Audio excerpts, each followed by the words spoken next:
And if they can just be honest and open, and people are going to, yeah, the truth resonates, and people, it gets, especially now where there's so much transparency online and buyers are discovering things and talking to their peers and so forth. The more transparent and truthful you are, the more trustworthy you can be perceived, the stronger your brand is going to be.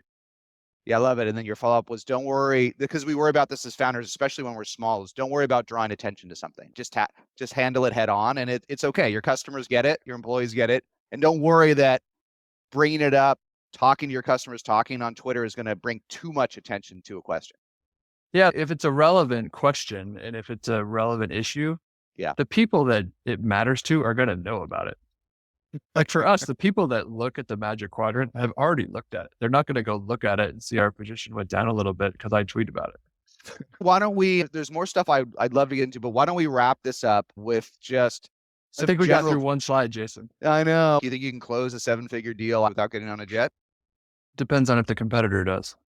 I think that when you're showing deference, like when it's doing something that a competitor will or won't, might be more complicated. All right, just two more and then we'll wrap it up because this is so great. One was just a super specific question on your interviewing process. When you do interview directors and above now, or VPs and above, where do you drop in? At the end, in the middle? And do you veto today, or do you just provide counsel during those interviews?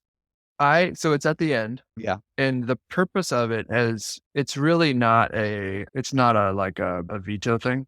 It's really I want to talk about the culture and I want to build a relationship with the person so Yes. that I feel like I have more of that connection and that can be a more effective leader for those leaders.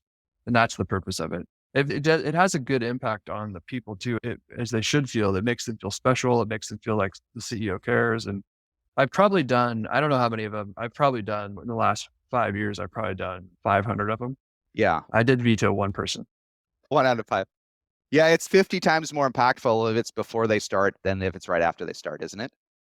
Yeah. For me too, you learn interesting things. You talk about their companies, you learn a lot about what's going on with other companies and markets and stuff.